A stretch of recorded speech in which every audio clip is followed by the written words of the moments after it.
आधील निरूपणाचा थोडा सारांश घेऊया.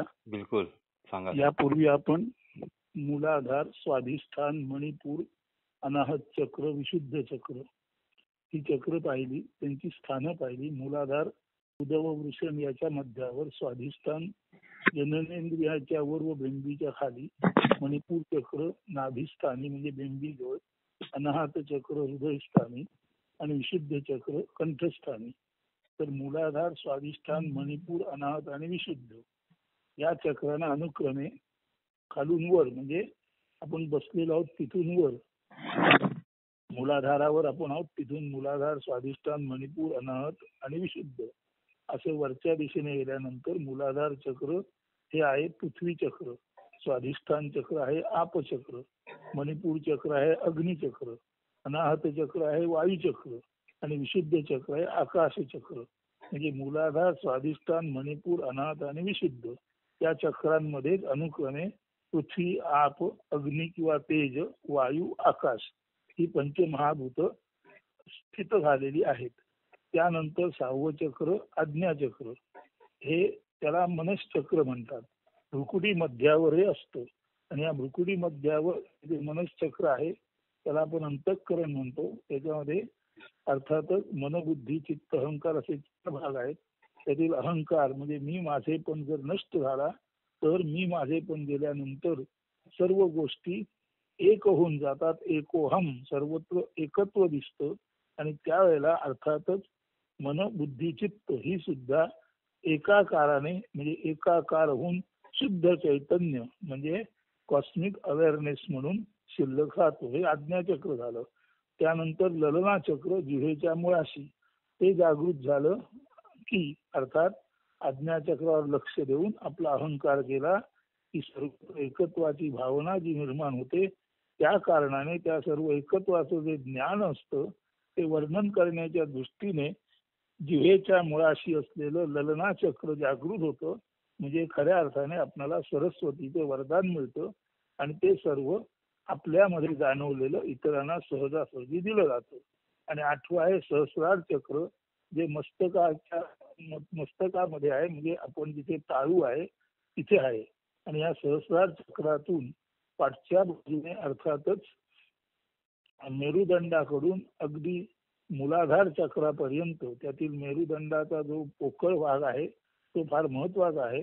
म्हणजे सहस्रार चक्राकडून मेरुदंडाद्वारे म्हणजे पाठीच्या कण्याद्वारे मूलाधारापर्यंत जो पाठच्या दिशेने चॅनल आलेला आहे, जी मार्गिका आलेली आहे, त्या मार्गिकेला सुषुम्ना असं म्हणतात.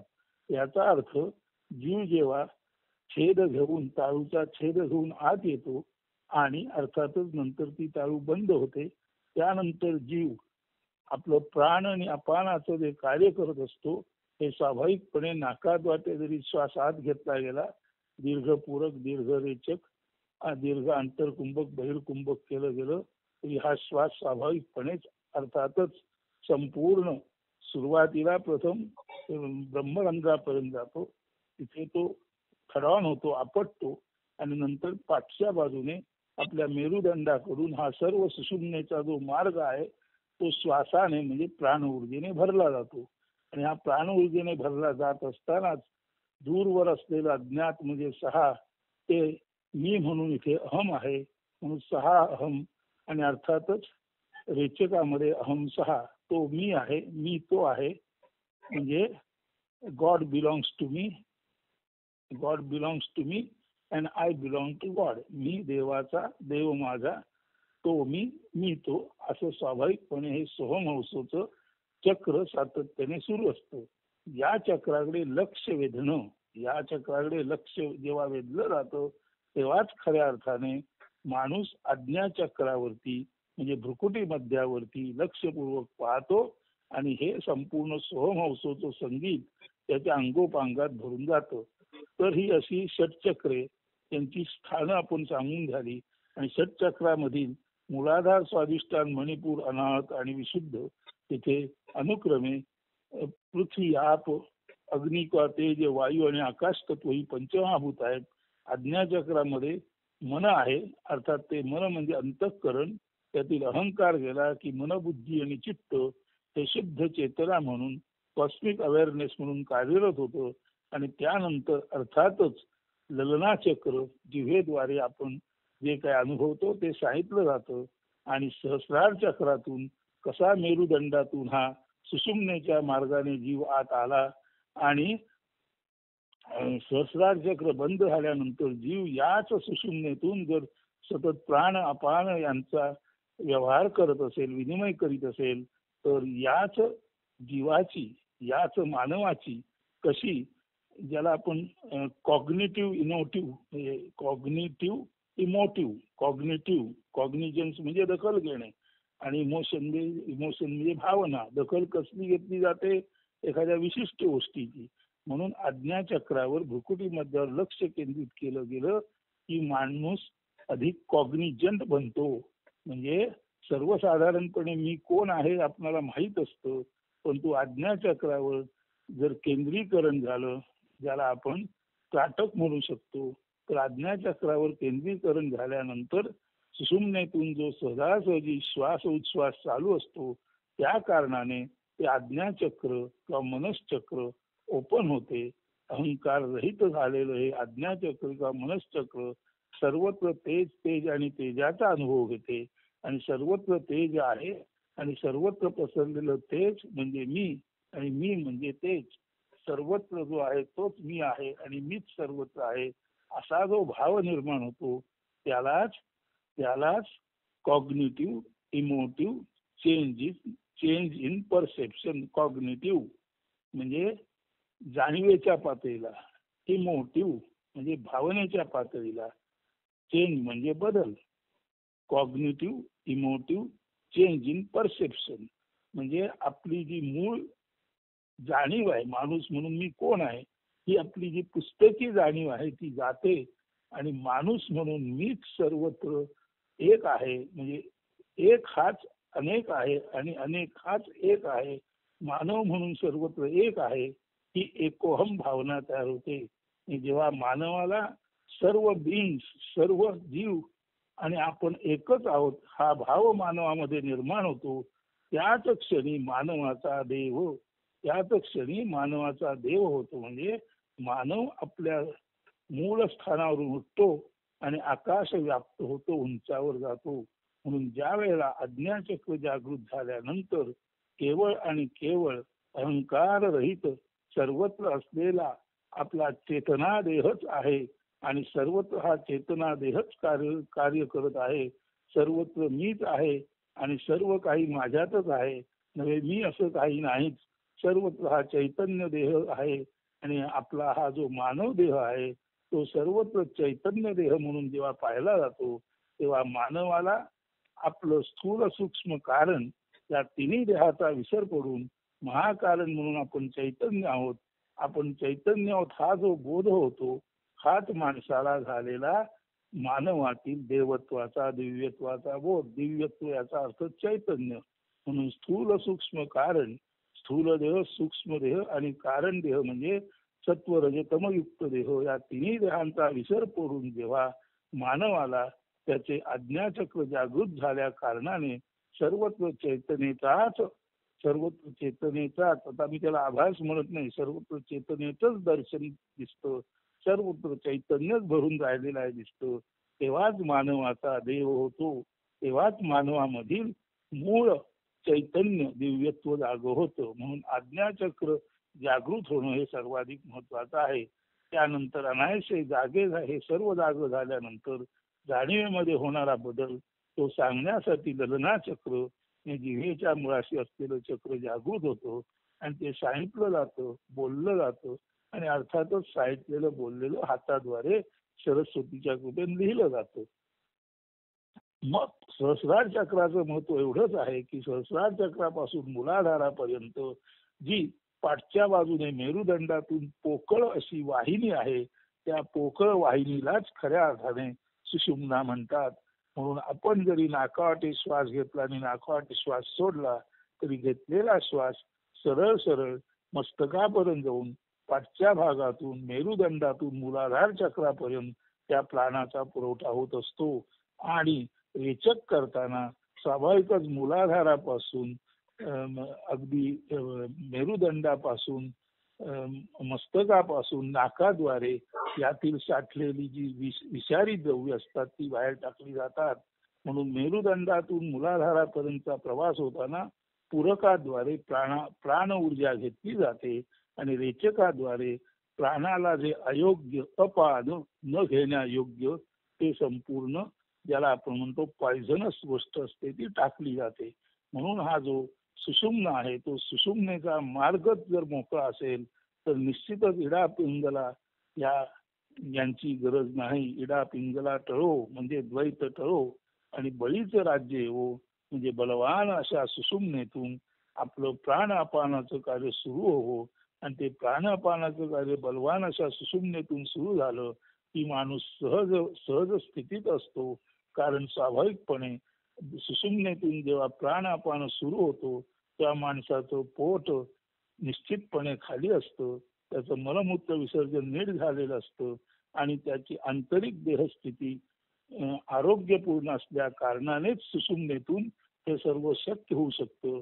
आणि असा सुषुम्नेतून हा जो प्राणाचा आयाम आहे आगम निगम आहे त्याद्वारेच जेव्हा श्वास चालू असतो तेव्हाच आज्ञाचक्रावरती ध्रुवीकरण भूमध्यावरती ध्रुवीकरण न ठरवता केलं जातं आणि तेव्हाच ते आज्ञाचक्र जागं होतं. कारण अहंकार जाऊन सर्वत्र चैतन्याचीच सृष्टी दिसते आणि अहंकार रहित चैतन्याची सृष्टी जिथे दृष्टीस पडते ते आज्ञाचक्र हे सुषुम्नेतून जर सहजासहजी प्राणापानाचा व्यवहार चालू असेल तर अनायसे जागं होतं आणि माणसाला सर्वत्र चैतन्य म्हणून आपणच असल्याचा विश्वास निर्माण होतो. सुरुवातीला त्याला तो भास वाटतो पण नंतर सर्वत्र तो चेतना म्हणूनच आपल्याला पाहतो. याचा अर्थ स्थूल सूक्ष्म कारण देहाचा त्याने भावनिक पातळीला लय केलेला असतो आणि चैतन्य देहाचा त्याने कॉग्निटिव्ह इमोटिव्ह चेंज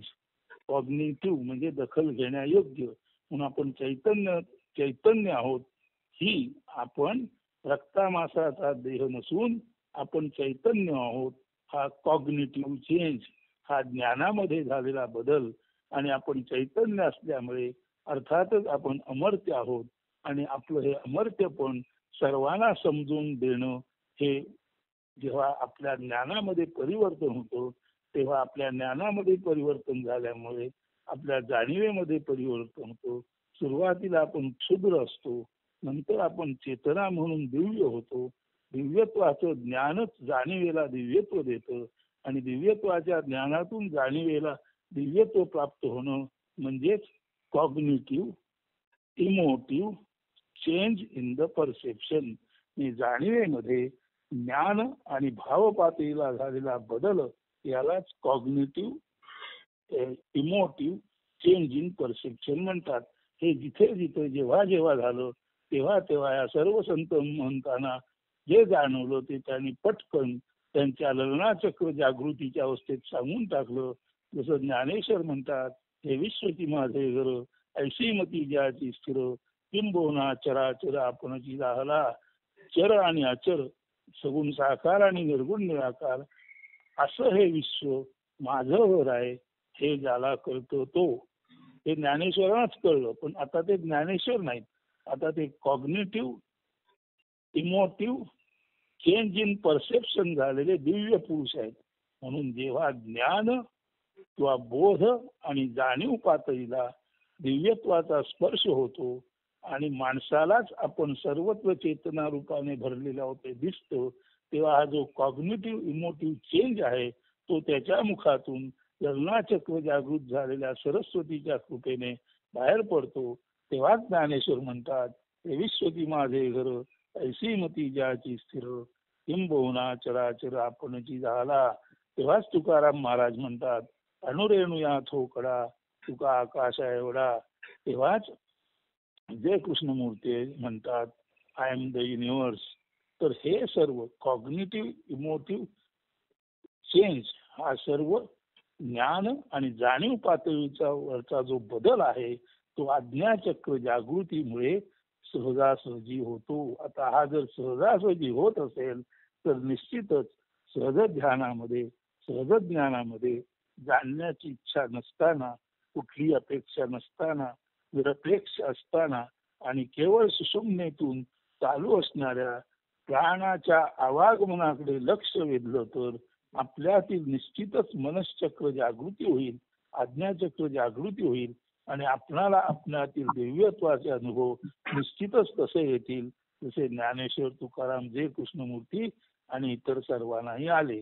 आता हा जो बोलणारा आहे त्याला याचा अनुभव आला का न आला याच्या आधी तुम्हाला बरंच सांगितलेलं आहे, परंतु या निरूपणाच्या आधारे उद्या काही तुम्हाला एक दोन काव्य रचना वाचून दाखवल्या जातील आणि cognitive emotive change in perception म्हणजे बोध आणि जाणीव पातळीला माणसामध्ये होणारा बदल हा आज्ञाचक्र जागृती नंतर होतो आणि माणसाला आपलं खरं रूप सर्वत्र पसरलेलं असं आत्मीयतेचं आत्मरूप दिसतं. याबद्दल उद्या आपण काही रचना बघू आणि हे करू. तत्पूर्वी आता ही षटचक्र त्यांची स्थान झाली.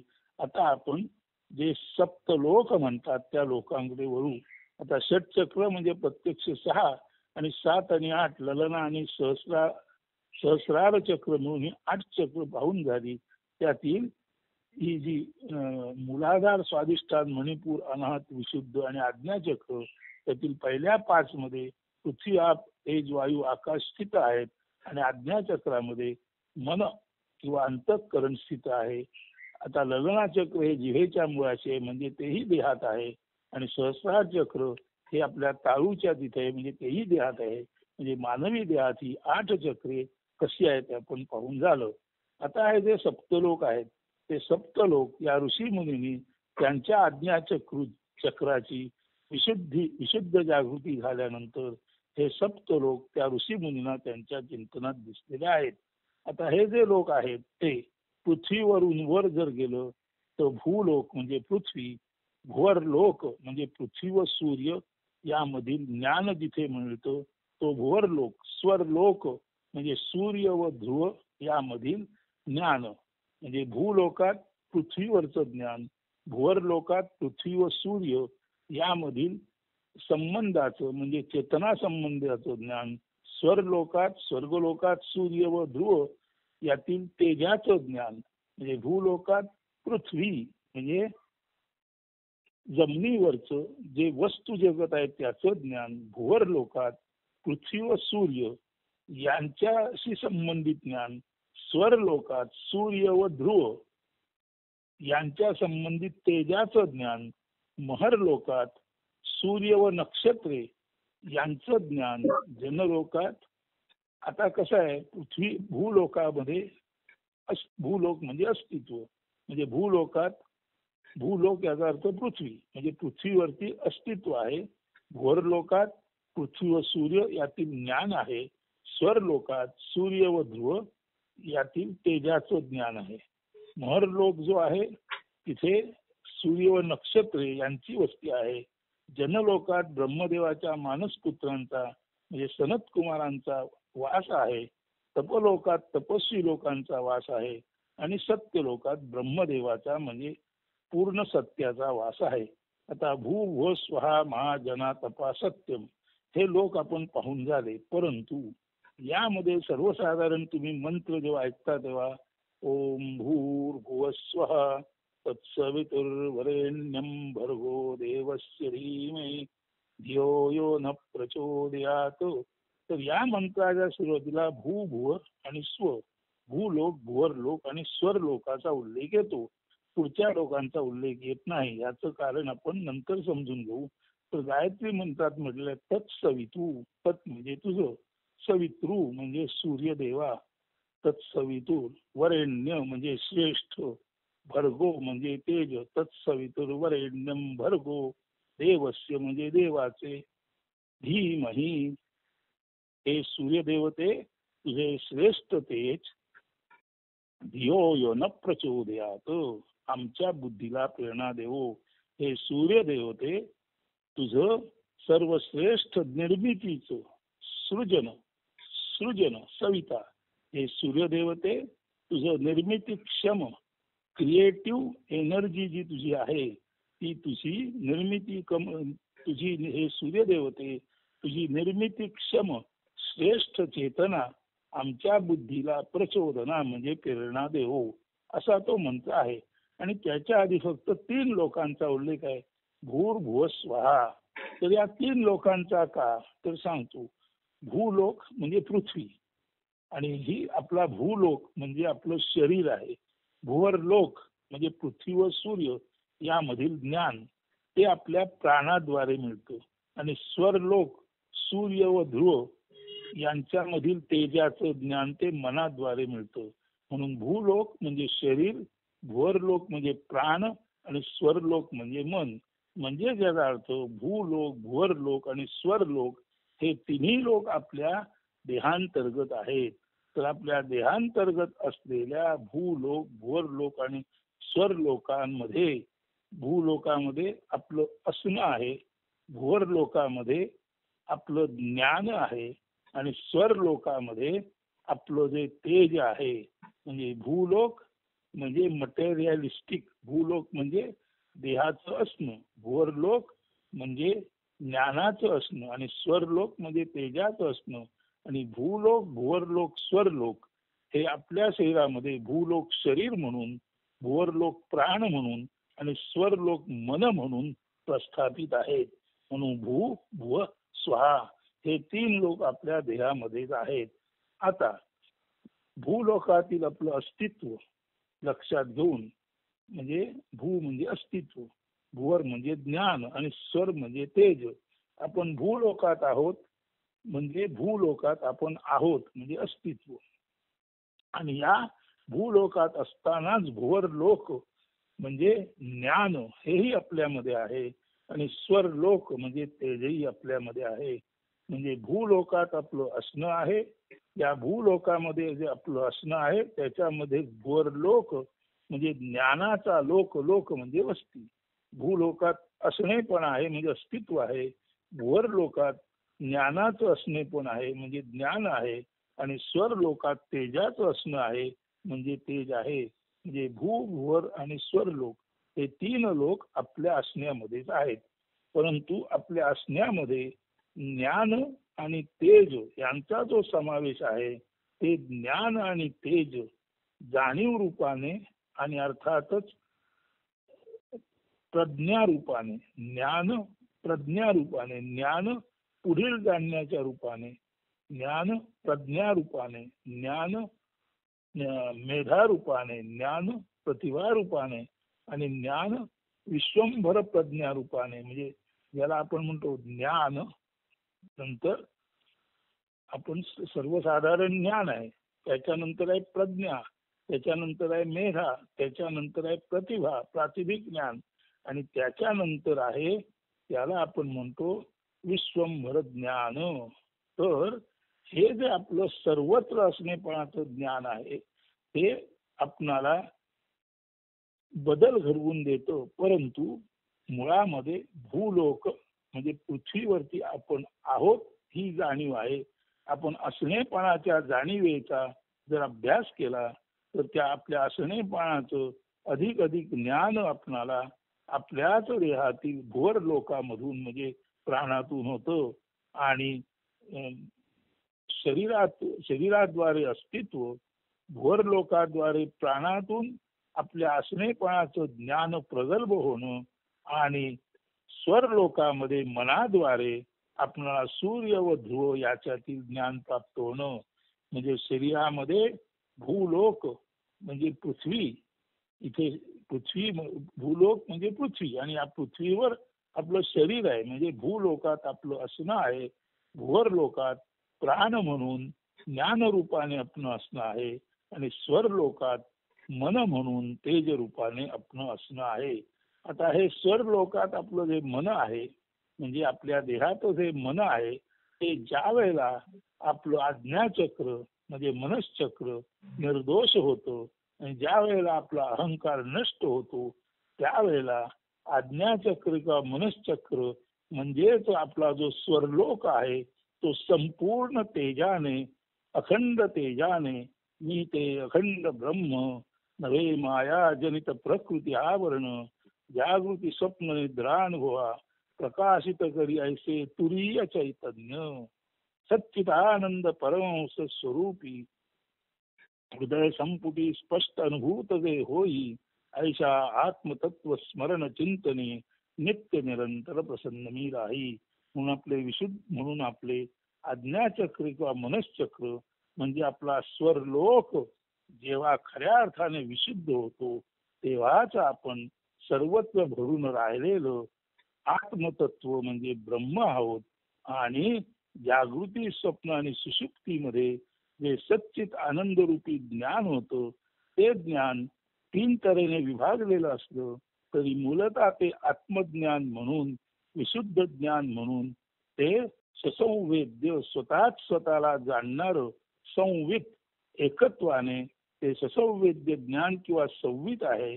जागृती स्वप्न आणि सुषुप्तीमध्ये जरी ते सच्चिद आनंद रूपी त्रिधा झालं असलं तरी ते एकविध म्हणून सुसंवेद्य संवित ज्ञान आहे. त्यालाच तुर्या म्हणतात. म्हणून मी अखंड ब्रह्म आहे. मायेतून जन्माला आलेलं हा देह मी नव्हे. जागृती स्वप्न आणि सुषुप्तीमध्ये जे जाणलं जातं ते वस्तुतः तुर्या म्हणून संवित म्हणून एकविध ज्ञान म्हणून मीच आहे. आणि हेच माझ्या आत्मतत्वाचं सच्चिदानंद स्वरूपी परंतु खऱ्या अर्थाने संवित ससंवेद्य म्हणून ज्ञान आहे. आणि त्याच्या ज्ञानचिंतनात मग्न असता असता मी आत्म्याचे आत्मगुणगान गातो. आणि असा आत्मगुणगान गाणारा जो मी आहे तो स्वतःच आत्मा आहे. तो स्वतःच आत्मविद आहे. आणि तो स्वतःच संवित म्हणून तुर्या म्हणून या विश्वाच्या मुळाशी असलेलं शुद्ध चेतना ज्ञान म्हणून कार्यरत आहे. म्हणून आपल्यातील पृथ्वी म्हणजे भूलोक, भुवरलोक म्हणजे ज्ञान आणि स्वरलोक म्हणजे तेज, ही तिन्ही लोक जेव्हा पूर्ण विशुद्ध होतात त्यावेळेला आपल्यातील आज्ञाचक्र पूर्ण विशुद्ध झालेलं असतं.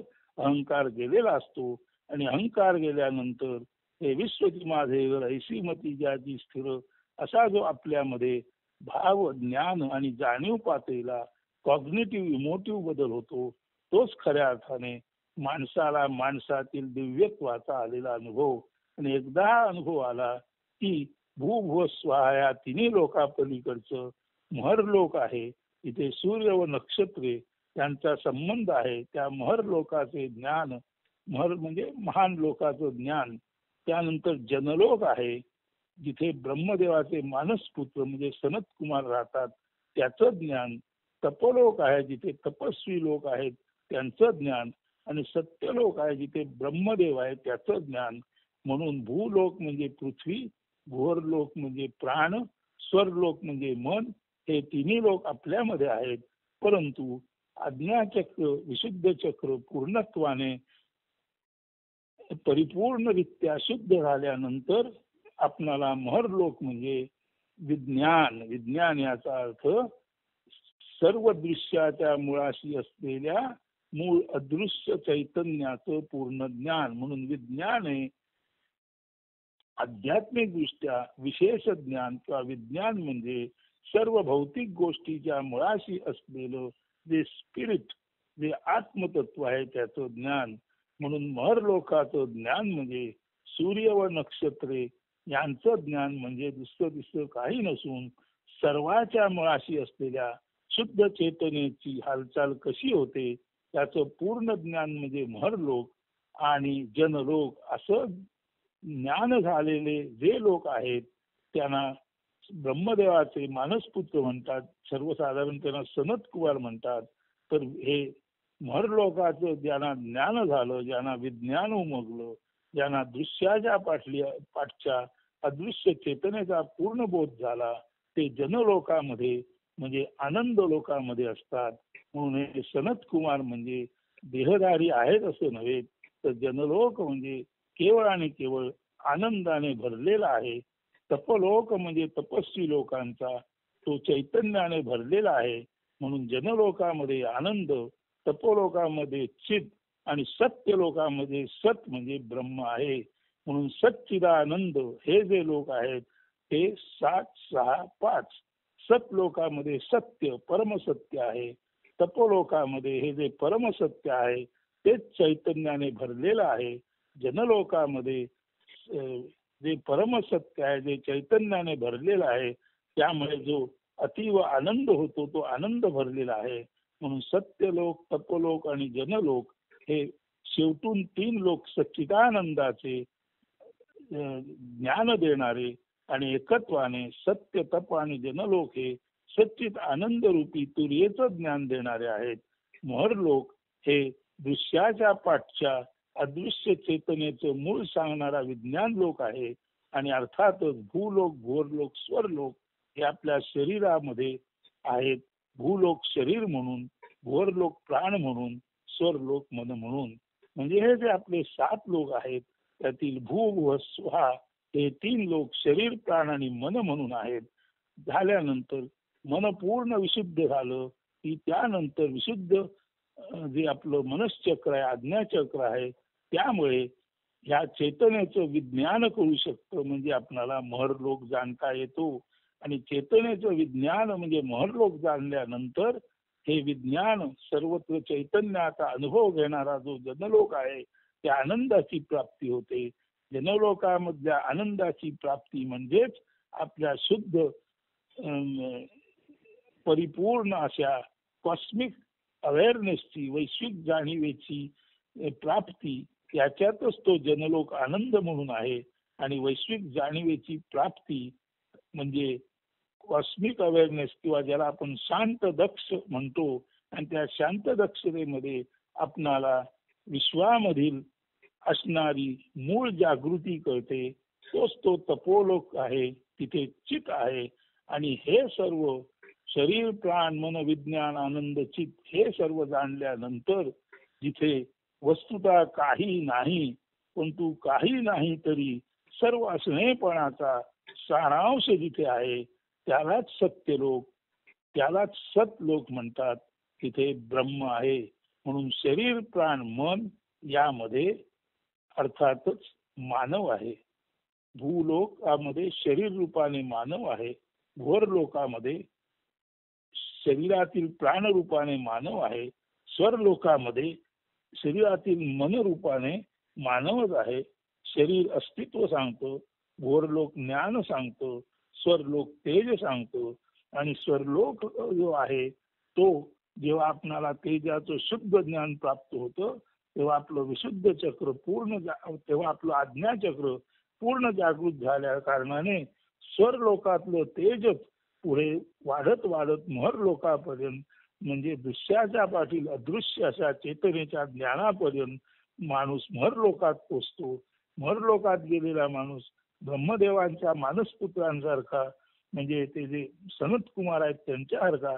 सनत कुमार म्हणतात कायम कुमारच होते. कुमारच होते म्हणजे कायम हसते खेळते, शैशवात निरागस आणि निष्पाप असे होते. म्हणून जेव्हा शरीर प्राण मनाद्वारे आणि आणि मनश्चक्राच्या किंवा आज्ञाचक्राच्या विशुद्ध जागृतीमुळे माणूस महरलोकात म्हणजे दृश्याच्या पाठील अदृश्य अशा विज्ञानाचा शुद्ध चेतनेपर्यंत जातो तेव्हा तो महरलोकात जातो. महरलोकात माणूस जातो तेव्हा तो ब्रह्मदेवाच्या मानसपुत्रासारखा सनत कुमारांसारखा एकदम बालसुलभ निरागस असा राहतो. म्हणजे तिथे त्याला सनत कुमारांना जो आनंद मिळतो तो आनंद जनलोकामध्ये त्यांना मिळतो. त्यानंतर असे हे सनत कुमारापर्यंत पोचलेला माणूस त्याच अवस्थेत कायमस्वरूपी राहतो. तेव्हा तो चित म्हणून तपोलोकात असतो.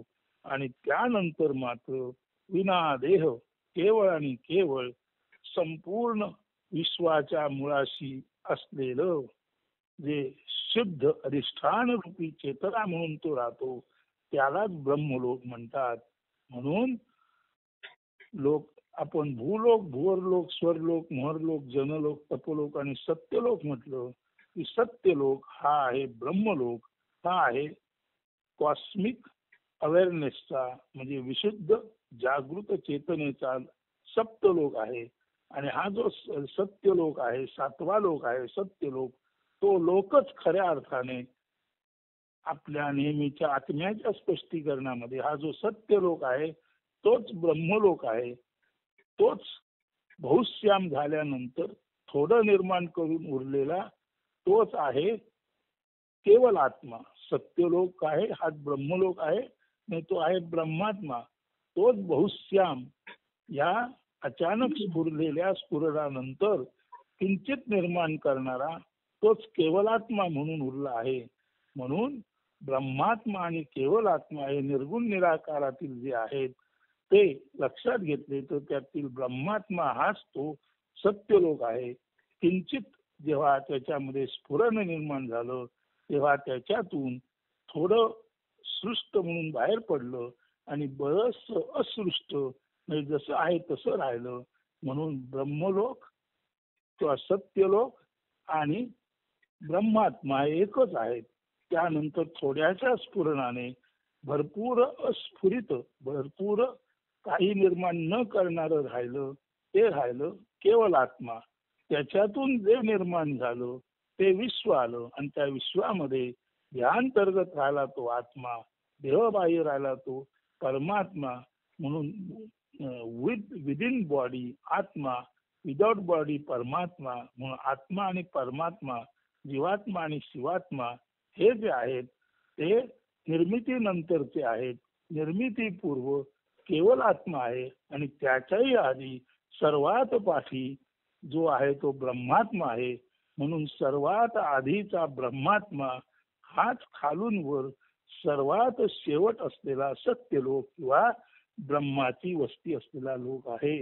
म्हणून षटचक्रे, त्यानंतर लल्ला चक्र, सहस्रार चक्र आणि विशेष करून आज्ञाचक्राची पूर्ण विशुद्धी झाल्यानंतर माणसाला शरीर, प्राण आणि मन याच्याद्वारे भूभुव आणि स्वर लोकांचं ज्ञान होतं आणि आज्ञाचक्राच्या पूर्ण जागृतीनंतर अर्थातच त्याला महरलोक म्हणजे सूर्य व नक्षत्र यांच्यातील विशेष ज्ञान, जनलोक म्हणजे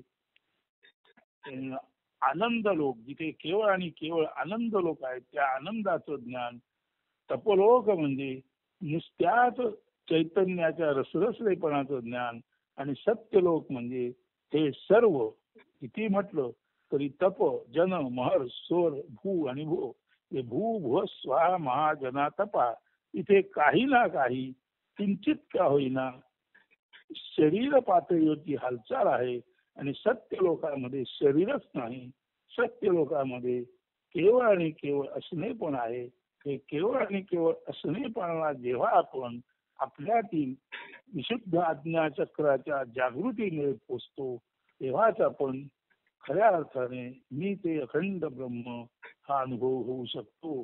हा अनुभव म्हणजेच शंकराचार्यांमध्ये झालेलं ज्याला आपण म्हणतो कॉग्निटिव्ह इमोटिव्ह बदल आहे.